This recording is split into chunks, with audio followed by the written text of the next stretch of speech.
अस्सलाम वालेकुम, कैसे हैं आप लोग? उम्मीद है आप खैरियत से होंगे। बिस्मिल्लाहिर्रहमानिर्रहीम। आज का जो हमारा टॉपिक है वो है सेकंड ईयर की फिजिक्स का टॉपिक नंबर 1 इलेक्ट्रोस्टैटिक्स। इलेक्ट्रोस्टैटिक पढ़ने से पहले मैं आपको इसका ओवरव्यू दे दूं कि सेकंड ईयर की जो फिजिक्स है ये बहुत ही आसान है। ये एक कहानी की तरह है, ये बहुत ही आसान है, एक तरतीब है। सेकंड ईयर जितने भी टॉपिक्स हैं वो एक तरतीब की तरह एक तरतीब से चलते हैं, बहुत ही आसान है। जिस तरह एक किस्सा और एक कहानी की एक तरतीब होती है, इसकी भी एक तरतीब है, ये भी एक कहानी की तरह है जितनी भी फिजिक्स है सेकंड ईयर की। अच्छा जी, सेकंड ईयर फिजिक्स का टॉपिक नंबर है इलेक्ट्रोस्टैटिक। इसको बयान करने से पहले हमने पढ़ा था कि व्हाट इज फिजिक्स, फिजिक्स क्या है। बेसिकली नॉलेज ऑफ नेचर जो है ये फिजिक्स है। और आपको पता है कि नेचर है या यूनिवर्स है ये दो चीजों पर मुश्तमिल होती है।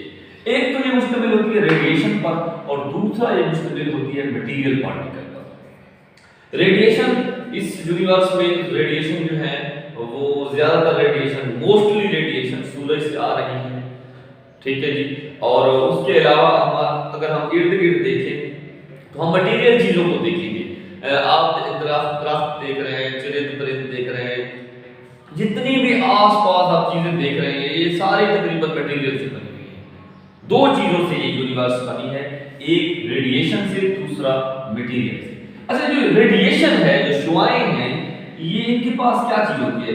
एक तो ये वेव रखती है, दूसरा इनकी एनर्जी होती है और तीसरा इनके पास कोई मैस नहीं होता, ठीक है जी। और जो मटेरियल से बनी हुई चीजें होती हैं, नंबर 1 इनके पास मैस होता है, नंबर 2 उनके पास मोमेंटम होता है और नंबर 3 उनके पास एनर्जी होती है। एक और चीज है जो बहुत ही बेसिक कंसेप्ट है, वो ये है कि रेडिएशन के पास जिस तरह वेव होती है, इसी तरह मटेरियल चीजों के पास जो मादा जिन्हें कहते हैं उनके पास भी वेव होती है, लेकिन वो बहुत ही माइनर होती है। ये आप मॉडर्न फिजिक्स में, क्वांटम फिजिक्स में पढ़ेंगे, अगली क्लासेस में बीएससी और एमएससी में पढ़ेंगे। अच्छा जी, अब जो ये जितनी भी चीजें हैं ये दो चीजें, इसके अलावा आप जो इस कायनात में आप देख रहे हैं मटेरियल और रेडिएशन। नेक्स्ट हम पढ़ते हैं कि इस कायनात में कितनी फोर्सेस रिलाई करती हैं, कितनी फोर्सेस हैं। तो फोर्सेस हमारे पास 4 हैं। जो बुनियादी फोर्सेस हैं वो है ग्रेविटेशनल फोर्स और इलेक्ट्रिक फोर्स, और जो दूसरी छोटी फोर्सेस हैं वो है स्ट्रॉन्ग न्यूक्लियर फोर्स और वीक न्यूक्लियर फोर्स। बेसिकली जो ग्रेविटेशनल फोर्स है ये किसी भी जिस्म के मैस के ऊपर डिपेंड करती है। ये आपको नुक्ता समझना पड़ेगा कि जो ग्रेविटी होती है ये किसी भी जिस्म के मैस की वजह से होती है। जितना ज्यादा मास होगा, जितना ज्यादा मैस होगा, उतनी ज्यादा ग्रेविटी होगी। अब हमारे जो सर्कल है, जितना भी हमारी जमीन के इर्द गिर्द सर्कल है, जमीन से बड़ी कोई चीज नहीं है जिस सर्कल में हम रह रहे हैं। सूरज है लेकिन वो बहुत दूर है, चांद नजदीक है लेकिन वो जमीन से छोटा है, सूरज बहुत ज्यादा दूर है। अच्छा, जमीन की मैस ज्यादा होने की वजह से इसके आसपास जितनी भी चीजें हैं उन सबसे ज्यादा ग्रेविटी जो है वो जमीन की है। इसी वजह से जितनी भी चीजों को हम ऊपर फेंकते हैं वो सारी नीचे चल जाती हैं। तो नंबर 1 चीज ये है कि जो ग्रेविटेशनल फोर्स है ये मैस की वजह से होती है, ठीक है जी, क्लियर। दूसरा, जितनी भी कायनात के अंदर है, जो जमीन सूरज के इर्द गिर्द घूम रही है, गैलेक्सीज हैं, ये जो कायनात में हर चीज अपने अपने सर्कल में घूम रही है, ये जिस तरह चांद सूरज के इर्द गिर्द, जमीन के इर्द गिर्द घूम रहा है, जमीन सूरज के इर्द गिर्द घूम रही है, ये सारी चीजों को जो बैलेंस किया हुआ है वो ग्रेविटेशनल फोर्स ने बैलेंस किया हुआ है, ठीक है जी। ये मैं बेसिक बातें बता रहा हूं। दूसरी हमारी जो फोर्स है वो है इलेक्ट्रिक फोर्स। ये इलेक्ट्रिक फोर्स क्या है?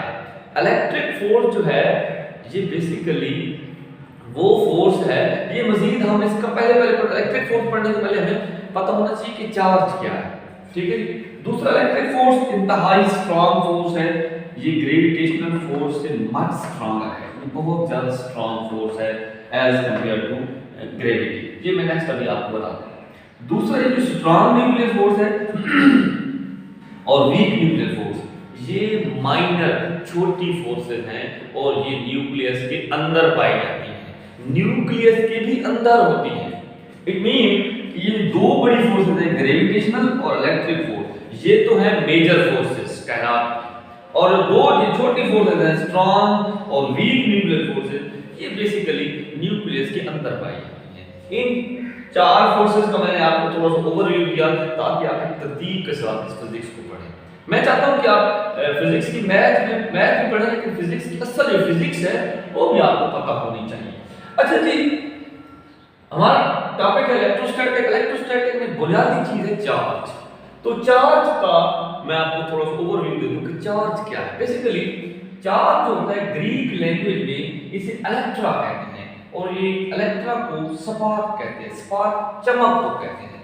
बेसिकली स्पार्क उर्दू में चमक को कहते हैं। अच्छा, इसकी डेफिनेशन क्या है? डेफिनेशन पढ़ने से पहले मैं आपको थोड़ा सा इसको एक एक्सपेरिमेंट करके देता हूं। फर्क करें, मेरे पास ये एक व्हाइट बोर्ड मार्कर है और ये मेरे पास प्लास्टिक की बनी हुई है। मैं जब इसमें किसी चीज के नजदीक जब लेके जाता हूँ, यानी कि मेरे पास छोटे छोटे कागज के टुकड़े हैं, तो जैसे ही मैं उनके पास लेके जाऊंगा, ये उनको अपनी तरफ अट्रैक्ट नहीं करेगा, ये उनको खींचेगा नहीं, ये इनको रिपेल नहीं करेगा, ठीक है, क्योंकि ये इसका जो नेट चार्ज है वो जीरो है। ठीक है जी, नेट चार्ज जीरो है, ये मजीद समझेंगे। अच्छा, अब अगर इसको मैंने चार्ज करना है तो मैं ऐसे करूंगा, इसको बास्केट पे इसको रब करूंगा। बेसिकली चार्ज जो होता है वो रबिंग से, रगड़ने से, रगड़ करने से चार्ज शिफ्ट होता है, चार्ज क्रिएट नहीं होते। ये याद रखें कि charge can never be create, charge create नहीं होता बल्कि चार्ज शिफ्ट होता है। ये बहुत ही अहम बात मैं समझाने लगा हूं कि चार्ज शिफ्ट होते हैं एक जगह से दूसरी जगह। अच्छा, ये इसमें चार्ज नहीं था। मैं एक और बात आपको बताना चाहूंगा कि चार्ज बेसिकली रब करने से एक जिस्म से दूसरे जिस्म में शिफ्ट होता है। जैसे ये मेरी बास्केट है और ये व्हाइट बोर्ड मार्कर है, ये दोनों बास्केट हो गई या ये बोर्ड मार्कर, ये दोनों का इसका अपना नेट चार्ज और इसका अपना नेट चार्ज जीरो है। जैसे ही मैं इसको रब करता हूं ऐसे, जैसे मैंने इसको रब किया, रब करने से ये मुझे महसूस हुआ, जैसे ही मैं रब करता हूं, मैं कागज के छोटे छोटे टुकड़े इकट्ठे कर लेता हूं और उन छोटे टुकड़ों के पास जैसे ही इस बोर्ड मार्कर को ले जाता हूं, तो ये रबिंग करने के बाद ये मैं रब कर रहा हूं। अब ये चार्ज होगी और ये चार्ज जो है वो इस प्लास्टिक से चार्ज जो है या प्लास्टिक में शिफ्ट होंगे या बास्केट। जैसे ही मैं इसको उसके ऊपर लेके जाऊंगा, ये एक्सपेरिमेंट मैं भी आपको करके दे देता हूं कि ये कैसे जो है वो छोटे छोटे टुकड़ों को अपनी तरफ खींचती है। अनचार्ज है तो ये नहीं खींचेगा, ये देखिए, ये छोटे छोटे टुकड़ों को अपनी तरफ नहीं खींच रहा। अभी हम देखते हैं कि चार्ज होगा तो कैसे खींचेगा। ठीक है जी, ये खींच रहा है, ये मैंने रब किया, रब करने के बाद ठीक है जी, ये देखें इसने खींच लिया। तो ये रबिंग से चार्ज शिफ्ट हुआ है वास्केट से इस बोर्ड मार्कर में। ठीक है जी, थैंक यू। ठीक है जी, अब ये तो प्लास्टिक का टुकड़ा है। अब अगर आप शीशा, जिसे हम गिलास कहते हैं इंग्लिश में, गिलास के टुकड़े को आप यहाँ पर रब करें तो वो भी उन कागज के टुकड़ों को अपनी तरफ खींचेगा। तो ये क्यों खींचते हैं? बेसिकली वो बॉडी चार्ज हो जाती है। याद रखिएगा, रबिंग करने से, रगड़ने से बॉडी चार्ज हो जाती है। ठीक है जी, ये चार्ज क्या है? पहले अनचार्ज थी, यानी कि इसमें चार्ज नहीं था, तो ये फोर्स नहीं लगा रही थी किसी जिस्म पर। ठीक है जी, समझ आ गई? जब ये चार्ज हुई तो इसने फोर्स लगाना शुरू कर दिया। इट मीन कि चार्ज फोर्स लगाना शुरू कर देता है। इसकी डेफिनेशन पढ़ लेते हैं। Electric charge is a characteristic of particle due to which it can apply force. Apply force, ये फोर्स अप्लाई कर सकता है ऑन अदर पार्टिकल, दूसरे पार्टिकल पर ये फोर्स अप्लाई कर सकता है। कौन अप्लाई करता है? इस प्लास्टिक के टुकड़े में से कौन इसकी जो पार्टिकल होते हैं वो फोर्स अप्लाई करते हैं दूसरे पार्टिकल पर, ठीक है जी। और याद रखिएगा ये चार्ज है ये इनहेरेंट प्रॉपर्टी ऑफ पार्टिकल है। इनहेरेंट का मतलब उसके अंदर पाई जाती है, उसको विरासती तौर पर हेरिटेज से निकला है। अच्छा जी, दूसरा बात यह है कि जो रबिंग होती है basically is the method which can shift the charge. कुछ लोग ये कहते हैं कि रबिंग करने से चार्ज पैदा नहीं होता, चार्ज शिफ्ट होता है एक जिस्म से। ये मैं भी आपको समझाऊंगा कि चार्ज कैसे शिफ्ट होता है। अच्छा जी, फॉर एग्जांपल ये आप इसको नोट कर लें ताकि आपको मैं क्लियर चीजें समझाऊं। इसको एक दफा स्क्रीनशॉट ले लिया। चलिए मैं समझाता हूं आपको कि आपने एक्सपेरिमेंट देख लिया। एक्सपेरिमेंट देखने के बाद आप ये देखें, फॉर एग्जांपल ये दो प्लास्टिक के टुकड़ों को मैंने रख दिया एक बास्केट के ऊपर, इसको भी मैंने रख किया, इन दोनों को मैंने यहां पर रख किया। रख करने से जैसे ही आप देखेंगे ये प्लास्टिक के टुकड़े रब करूंगा तो ये दोनों आपस को रिपेल करेंगे, ये आपस में क्या करने लग जाएंगे, रिपेल करने लग जाएंगे, ठीक है जी। और अगर फॉर एग्जांपल ये रिपेल क्यों कर रहे हैं, ये कौन सी प्रॉपर्टी, ये इसलिए रिपेल कर रहे हैं क्योंकि ये दोनों चार्ज हो गए। आफ्टर रबिंग ये दोनों क्या हो गए हैं, चार्ज हो गए। जैसे ही मैं करीब लाऊंगा ये ऐसे ये रिपेल करना शुरू हो जाए। अब फॉर एग्जांपल मेरे पास जो है ये एक प्लास्टिक का टुकड़ा है और एक कोई गिलास का टुकड़ा ले लेते हैं। फॉर एग्जांपल आप यूं समझ लें कि ये गिलास का टुकड़ा है, ये फर्ज करते हैं, ठीक है, फर्ज करते हैं ये गिलास का टुकड़ा है और ये प्लास्टिक का टुकड़ा है। मैं दोनों को रब करता हूं। जैसे ही दोनों को रब करूंगा, रब करने से ये दो मुख्तलिफ टुकड़े होने की वजह से ये एक दूसरे को अट्रैक्ट कर लेंगे। क्या करेंगे जी, ये एक दूसरे को अट्रैक्ट करेंगे। इट मींस दैट कि अगर हमारे पास दोनों, फॉर एग्जांपल ये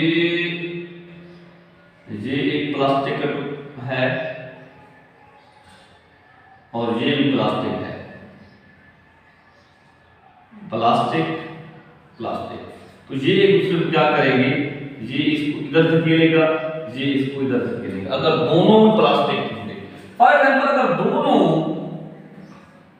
दोनों ही गिलास के बने हुए, जैसे वो गिलास थे, ये भी दोनों एक दूसरे को क्या करेंगे, रिपेल करेंगे, एक दूसरे को परे हटाएंगे। अगर दोनों सेम है तो ये एक दूसरे को क्या कर रहे हैं, रिपेल कर रहे हैं, क्योंकि बॉडी चार्ज हो गई है। और ये समझ नहीं आ रही कि ये दूसरे को रिपेल क्यों कर रहे हैं। हम ऐसा करते हैं, और एक्सपेरिमेंट कर लेते हैं कि यहां पर हम ऐसा करते हैं, एक प्लास्टिक को लटका देते हैं और एक क्या करते हैं, फॉर एग्जांपल मैंने ये प्लास्टिक को लटका दिया, ये प्लास्टिक है, और ये मैंने लटका दिया गिलास को। जैसे ही लटकाया तो ये प्लास्टिक ये इधर से शिफ्ट हो गया, प्लास्टिक इधर, और ये गिलास इधर से इधर शिफ्ट होगी, ये आपस में ये अट्रैक्ट हो जाएंगे। ये क्या करेंगे जी, अट्रैक्ट कर लेंगे। ये क्यों अट्रैक्ट कर रहे हैं, ये किस वजह से एक दूसरे को अट्रैक्ट कर रहे हैं, मैं इसको थोड़ा सा इसकी और मजीद बड़ी शक्ल बना के आपको समझाता हूं। फॉर एग्जांपल मेरे पास ये गिलास का टुकड़ा है और ये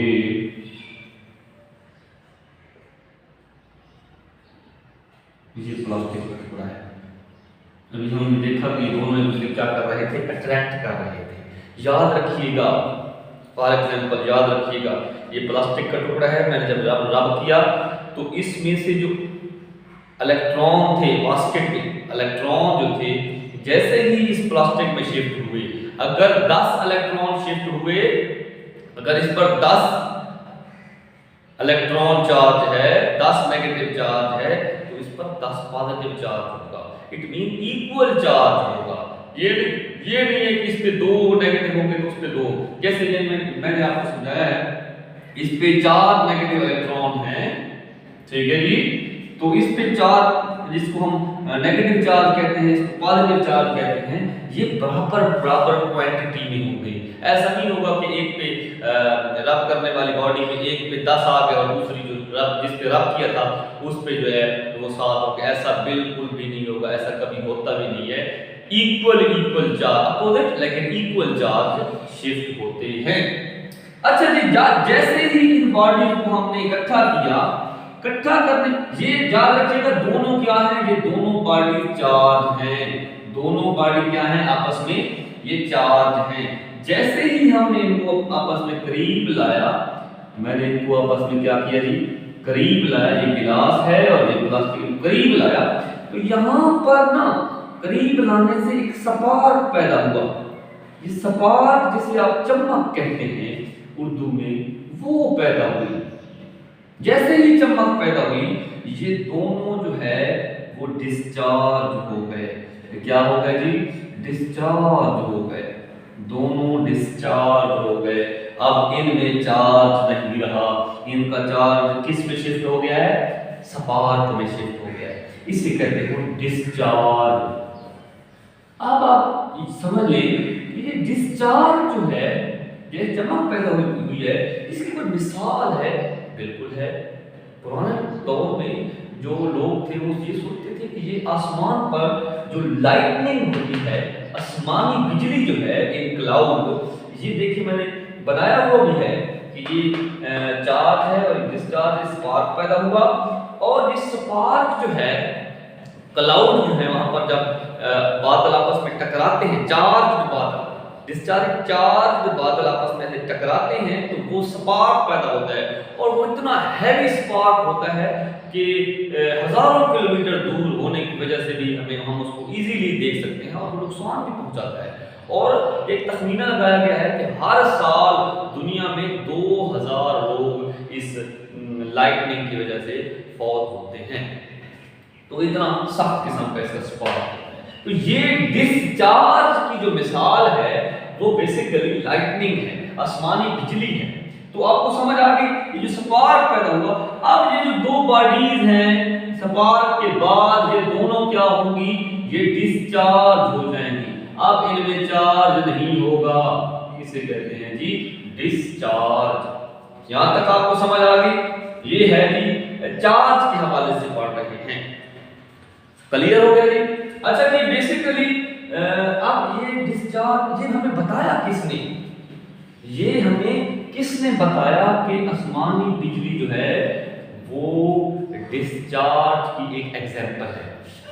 एक अमेरिका के एक साइंटिस्ट थे जिसका नाम था बेंजामिन फ्रैंकलिन। बेंजामिन फ्रैंकलिन ने क्या बताया था? बेंजामिन फ्रैंकलिन, आपको इसकी एक मालूमात दे दूं कि बेंजामिन फ्रैंकलिन जो है ये अमेरिका के हैं, और बेंजामिन फ्रैंकलिन जो है ये, इसकी जो तस्वीर है वो अमेरिका के $100 जो है, $100 में बेंजामिन फ्रैंकलिन की एक तस्वीर बनी हुई है। आपको ये मैं मालूमात दे दूं कि बेंजामिन फ्रैंकलिन की तस्वीर जो है वो अमेरिका के $100 थे। अच्छा, बेंजामिन फ्रैंकलिन कौन थे? बेंजामिन फ्रैंकलिन जो है ये वो साइंटिस्ट है जिसने बुनियाद रखी इलेक्ट्रिसिटी, जिसने किसकी बुनियाद रखी? इलेक्ट्रिसिटी की बुनियाद रखी। ठीक है, दोबारा सुन लें, ये बेंजामिन फ्रैंकलिन वो साइंटिस्ट हैं, बेंजामिन फ्रैंकलिन वो साइंटिस्ट हैं जिसने चार्ज की बुनियाद रखी। और इसने कैसे बुनियाद रखी? इसने क्या किया? इसने बेसिकली, मैं आपको समझा देता हूं,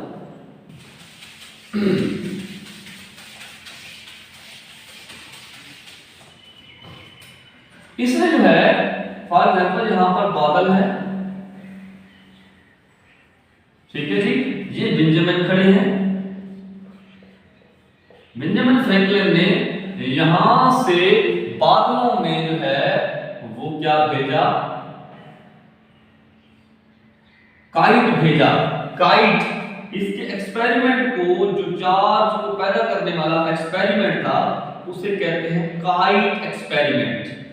बेंजामिन का बहुत ही मशहूर और मारूफ एक्सपेरिमेंट है जिसकी वजह से हमने चार्ज को डिस्कवर किया वो है काइट एक्सपेरिमेंट। ये काइट एक्सपेरिमेंट है क्या?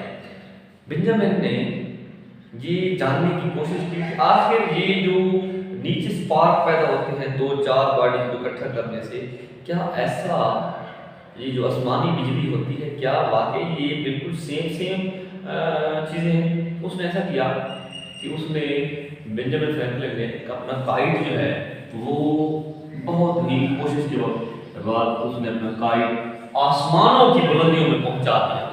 जैसे उसने आसमानों की बुलंदियों में पहुंचाया तो उसने ये कोशिश की कि ऐसा हो कि मेरे हाथों में ना एक शॉक लगे, जिसे हम कहते हैं स्पार्क। स्पार्क पैदा होने से आपको पता है करंट लगता है, वो शॉक लगे, लेकिन उसको शॉक नहीं लगा। उसको शॉक ना लगने की वजह से वो मायूस हुआ। फिर उसने ऐसा किया कि इस काइट में उसने की जो है वो इस धागे में की धात की बनी हुई की जो है चाबी जो है उसने भेज दी। जैसे ये चाबी उसने भेजी इस काइट के पास, इस काइट के धागे में, जैसे ही उसने चाबी शिफ्ट की, उसने इसलिए शिफ्ट की कि उसने लेबोरेटरी में तजर्बे करते रहते हैं कि जो चाबियां होती हैं धात की चाबियां, ये करंट, इसमें करंट पास हो जाता है, इसमें चार्ज पास होता है और बंदे को शॉक महसूस होता है। उसने इसी वजह से ये की इसमें शिफ्ट की। अच्छा, जैसे ही उसने काइट को ऊपर उड़ाया और चाबी उसमें शिफ्ट की तो उसे ये महसूस हुआ कि शायद मुझे शॉक लग जाए, लेकिन फिर भी उसे शॉक ना लगा तो वो बहुत ही मायूस हुआ। और जैसे ही वो मायूस हुआ तो कुदरत ने ऐसा किया कि क्योंकि किसी की मेहनत रहता नहीं करता, अल्लाह ताला ने ऐसा किया कि बारिश बरसने लगी। जैसे ही बारिश बरसने लगी और लाइटनिंग हुई, आसमानी बिजली गिरी। जैसे ही आसमानी बिजली गिरी तो आसमानी बिजली के स्पार्क की वजह से क्या हुआ, पानी में स्पार्क की वजह से पानी में करंट इलेक्ट्रिसिटी पैदा हुई और वो धागे, जो धागा था उसके ऊपर आपको पता है पानी होगा, तो पानी अच्छा कंडक्टर है स्पार्क का, बिजली का। तो ये जैसे ही इस धागे में पानी था और पानी की वजह से इस चाबी, हाथ की चाबी को जैसे ही उसने टच किया तो उसे एक शॉक लगा और दुनिया में ये वाहिद बंदा था है जो शॉक लगने पे खुश हुआ था। ठीक है जी। तो बेंजामिन फ्रैंकलिन ने ये अपने काइट एक्सपेरिमेंट से ये हमें बताया कि डिस्चार्ज जो होता है उसकी जो एग्जाम्पल है वो लाइटनिंग है, आसमानी बिजली है। ठीक है जी।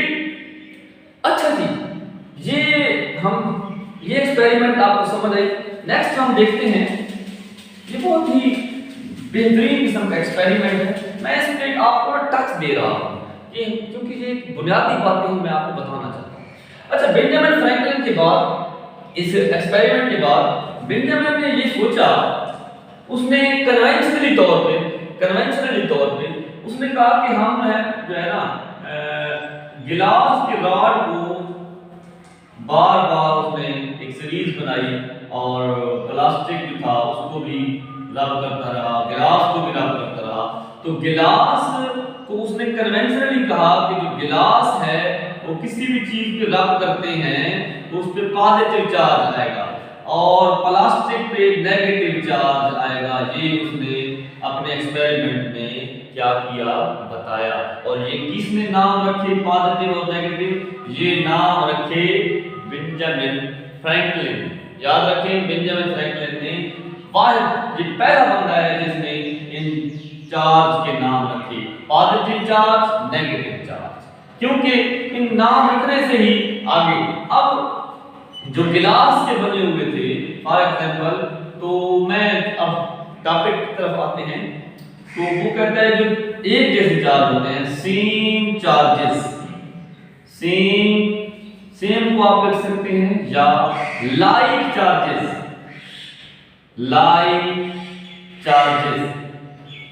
हमेशा एक जैसी जो चीजें होती हैं तो वो दुनिया में देख लें, मर्द को रिपेल करता है लेकिन औरत को अट्रैक्ट करता है, औरत को रिपेल करती है। ये तो अहम सी मिसाल है। तो सेम और लाइक एक जैसी बात है, charges repel each other, repel each other. मैं आपको यहां पर बना के दे देता हूं, पॉजिटिव पॉजिटिव, दो चार्ज हैं, ये क्या करेंगे, रिपेल करेंगे, चाहे दो पॉजिटिव हो चाहे दोनों नेगेटिव हो, तो ये एक दूसरे को क्या करेंगे जी, रिपेल करेंगे। और जो positive to unlike charges, unlike का मतलब होता है जो एक जैसे ना हो, always attract each other, positive and negative, always they attract each other, ये एक दूसरे को क्या करेंगे, अट्रैक्ट करेंगे। पॉजिटिव और पॉजिटिव रिपेल करेगा, नेगेटिव नेगेटिव रिपेल करेगा, पॉजिटिव और नेगेटिव जो है ये अट्रैक्ट करेंगे। ठीक है जी, तो ये है बेसिक कंसेप्ट थे, ये बेसिक क्या है याद रखिएगा। ये चार्ज जो है ये इंट्रिंसिक प्रॉपर्टी ऑफ मैटर है, ये किसी भी मैटर की इंट्रिंसिक प्रॉपर्टी है जो उसके अंदर पाई जाती है। ठीक है, अब इसको हम कैसे बाहर निकालते हैं, बाई रगड़ की वजह से। याद रखिएगा ये जो नट हम टाइट करते हैं, ठीक है, ये भी इलेक्ट्रोस्टैटिक की वजह से होता है, ये भी हम इसे, ये मैं लिख रहा हूं, ये भी इलेक्ट्रोस्टैटिक की वजह से है। ठीक है जी, कोई भी चीज ये जो हम चल फिर रहे होते हैं ये भी रगड़ की वजह से और इलेक्ट्रोस्टैटिक की वजह से ऐसा उपजीव होता है।